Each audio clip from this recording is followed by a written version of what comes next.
So, ayan, dahil wala akong ihawan, dito ko siya iihawin. At habang iniihaw ko yung talong, magbe-break na ako dito ng isang itlog. Nilagyan ko siya ng paminta. Mahirap mag-squeeze. Tika lang. Ayan, nilagyan ko ng paminta at konting asin.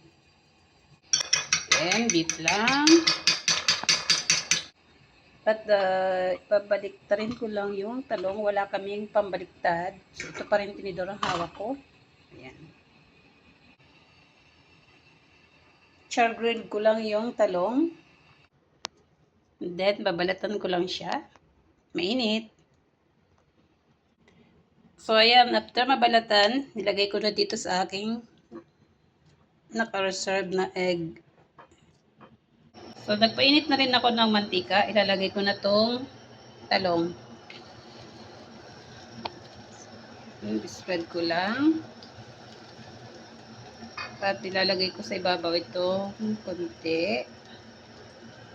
Reserve ko yan kasi pagbabaliktad ko saka ko ilalagyan.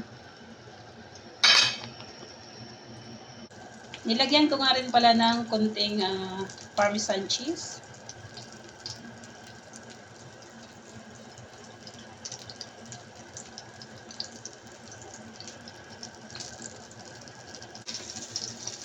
Ayan, babaliktarin ko na siya.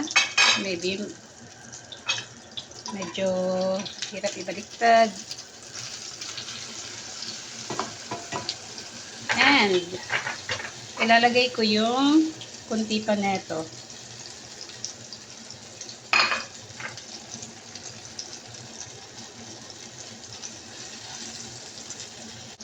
Ayan, may cheese din siya, yun no. So babaliktarin ko ulit.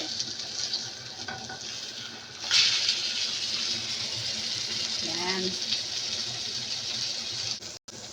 So ayan, ready na ang aking nagmamagandang tortang talong with a twist.